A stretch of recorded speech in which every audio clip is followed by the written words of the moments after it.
During Garnet's segment in the intro, you can see 2 shooting stars in the background, of course symbolizing the fact that she's a fan of number 2. How could you possibly? This warp pad sounds weird. The normal sound seems like it's there, but it's like there's some extra sounds layered on top. Steven doesn't come through the warp, but being covered in goop, he was clearly on the same adventure as the gems. Definitely an error. He certainly won't like it when it hardens. What? I'm gonna go wash.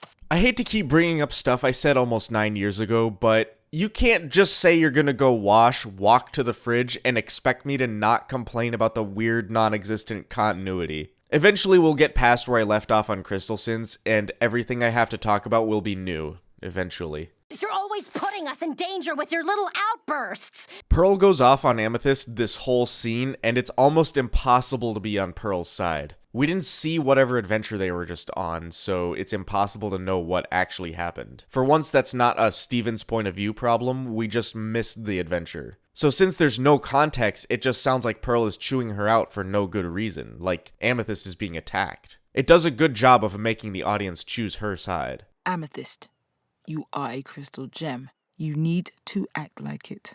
What does this even mean anyway, like in general? Telling someone you are X, you need to act like X. It's bordering on that no true Scotsman fallacy. No true crystal gem would act like Amethyst, but where's the baseline? As far as I'm concerned, Amethyst is the baseline because she's one of the only 4 crystal gems we've seen so far. They needed Amethyst to go out a different door than Pearl and Garnet for the effect of the scene, but again, sometimes the gems just leave and we have no idea where they're going. Where the hell are you going? Fucking stock pot smash sound effect. I believe this is the first really good bird's eye view of Beach City we've seen so far. You can see the car wash is right here, pretty close to the temple. They cleaned up the dock that got destroyed in Bubble Buddies. Funland is further up to the beach, close to the water tower.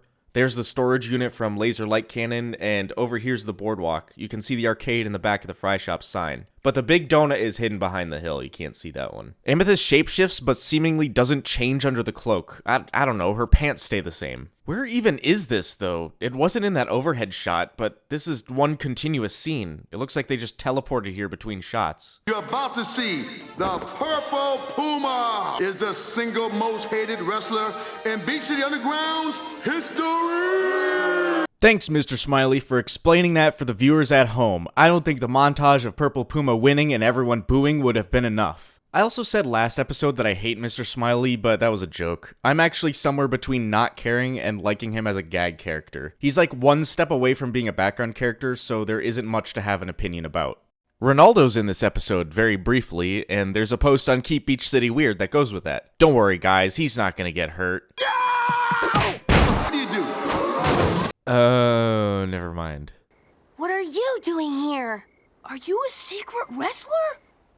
Yeah. I appreciate the obvious answer to a question like this instead of the, no, that so many other cartoons would do. In the ring, nobody can tell me what to do. And if they try, I hit them in the face with a chair. Do you think people actually hate Purple Puma because he wins all the time, or do they actually hate him because Amethyst goes off script all the time and makes it not fun for everyone else? Let's be honest, the impacts are real, the pain is real, but the outcome of each match is scripted. It's just theater, and I don't think Amethyst would be good at theater. I'm not going to say anything, but I expect you to understand that was wrong. Steven hits the nail on the head at explaining how Garnet hasn't had anything to say or do so far. Argue with me in the comments all you want, but I still think Garnet doesn't get any personality until later in Season 1. I like Garnet, don't get me wrong, but she's just not a compelling character yet. This mask is kinda sick. It's a shame we only see it for half a second and then never again. Seeing Steven put margarine in his hair only makes me think of that weird short guy who puts mayonnaise in his hair. Yeah, you know the one I'm talking about.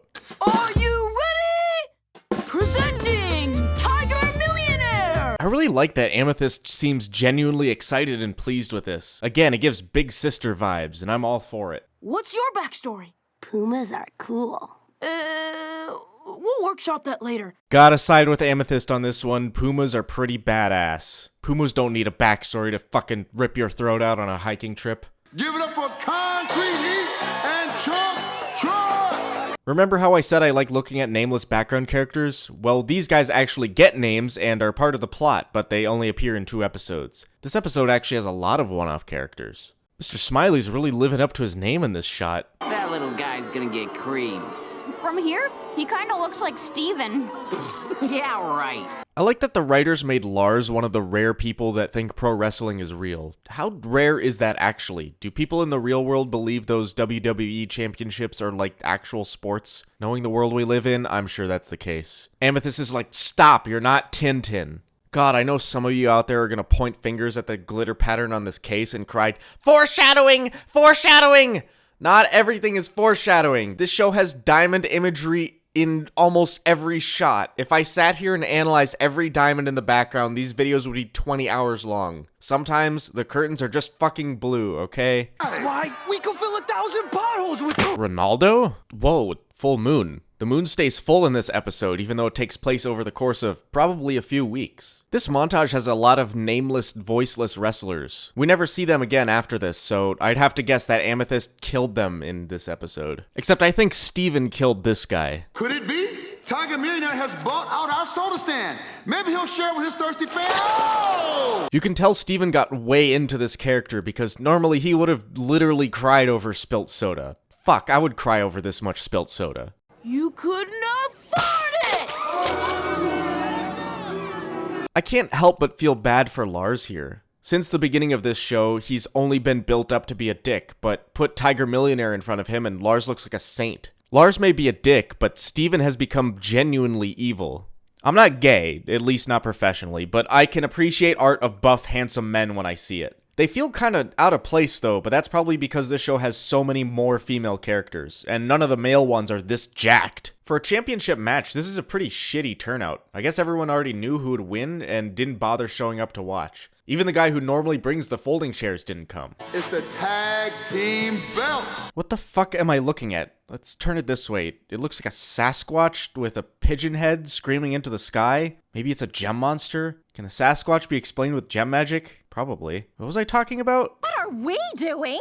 What is this? This was drawn by an actual child. I'm not making a joke. It was the daughter of one of the animation directors. I thought we could use some promotion. The funniest shit ever is imagining this happening in Breaking Bad. Jesse just puts up flyers with meth for sale in big text. Someone animate that because God knows I can't. And you! Using your gem powers on humans! Ah, oh boy. Remember Pearl said this. I'm putting that in my back pocket for later. I'm not gonna let it go. Has Garnet ever thrown a punch this hard other than this? No, right? That's like a fucking Doomfist punch. They said he could level a skyscraper, you know.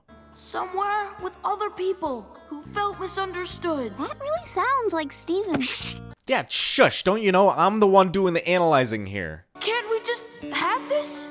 Can't we just wrestle? No. We are the notorious Order of Wrestling Haters. Notorious? This is your wrestling debut. You're nobody's in the ring. You gotta say wrestling! Come on! Why does the best delivery come with these nothing lines? That was fucking fantastic. Holy shit. Tiger Millionaire has claimed the tag team belt. Steven gets a lot of notoriety and a lot of titles by the end of the series, but everyone forgets Beach City Underground Tag Team Champion. I guess it would be former by the end of the series. It's like one of those high detail drawings they did in early seasons of SpongeBob. It's really out of place in this show though. I really like this episode. This one didn't really stick with me on previous viewings, but this time I can see that it is a good episode to help characterize Amethyst, better than what we got with Garnet last episode. Amethyst is fun, she has interest, a hobby. This episode makes her feel like a real person, which is fantastic. I think this is some of the best character development we've had so far in this show. Character development doesn't need to be forced or be done through crying or a song. Anything that lets us know who this is and what motivates her is character development. And this episode did that in a way that felt natural. Now that we're at the end, if you want to see the next one a week early, you can subscribe to my Patreon for just a couple bucks. The link is in the description. Shout out to my first and only journeyman patron, Scala LD. You're a legend. By the way, the next episode is Steven's Lion, another cat one.